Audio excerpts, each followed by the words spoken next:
बहुत समय पहले एक घना और सुंदर जंगल था। वहाँ सब जानवर खुश रहते थे। इस जंगल में एक चालाक लोमड़ी रहती थी। उसका नाम था सोनम। सोनम बहुत तेज और चालाक थी, लेकिन कभी-कभी थोड़ी शरारती भी। एक दिन सोनम अपने जंगल से निकल गई और गलती से दूसरे जंगल में पहुंच गई। वाह, क्या सुंदर जगह है। पेड़ कितने बड़े, हवा कितनी ठंडी, फूलों की खुशबू। वाह।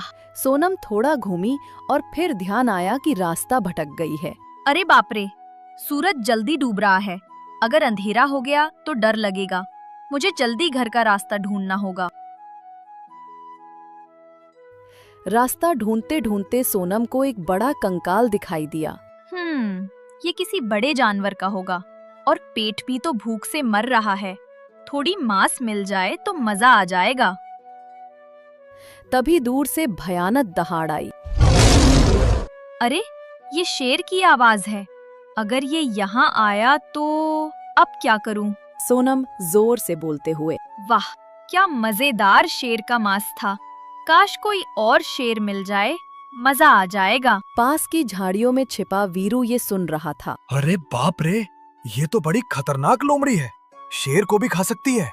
मुझे भागना ही पड़ेगा। ये सब देख रही थी गुली नाम की छोटी बकरी।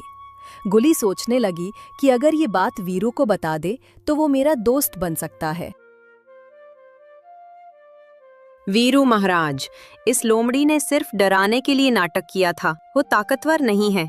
क्या उसने मुझे डराया? चलो, आज मैं इसे सबक सिखाऊंगा। वीरू और गुली सोनम के पास पहुंचे। सोनम ने देखा और मुस्कुरा दी। अरे वाह गुली, तुम आई हो और वीरू भी साथ। अच्छा हुआ, अभी पेट थोड़ा खाली है। क्या मतलब? तू मुझे खा जाएगी? नहीं, बस मजाक कर रही हूँ। लेकिन अगर कोई शेर मेरे सामने दहाड़े तो मैं खुद को रोक नहीं पाऊंगी। वीरू डर गया और भाग निकला। गुली सोच रही थी, वाह, सोनम सच में चालाक है। अब जंगल में ये बात फैल गई कि सोनम में ताकत है। अगर ये सच है तो हमें मिलकर इसे पकड़ना होगा। रात को भैरव और वीरू ने मिलकर योजना बनाई, लेकिन सोनम को सब पता था। अगर ये सोच रहे हैं कि मुझे पकड़ लेंगे तो बड़ी गलती कर रहे हैं। तालाब में रहने वाला मगरमच्छ टप्पू भी सोनम को फंसाना चाहता था। मैं इसे दावत दूंगा और जब पास आएगी पकड़ लूंगा। सोनम वहाँ गई और टप्पू की चाल समझ गई। ठीक है, पर पहले शर्त है। तुम पहले नाच कर दिखाओ, मैं तभी खाना खाऊंगी। नाच कर? मैं मगरमच्छ हूँ। तो मैं अभी चली जाती हूँ। टप्पू मजबूर होकर नाचने लगा और सोनम मौके का फायदा लेकर भाग गई।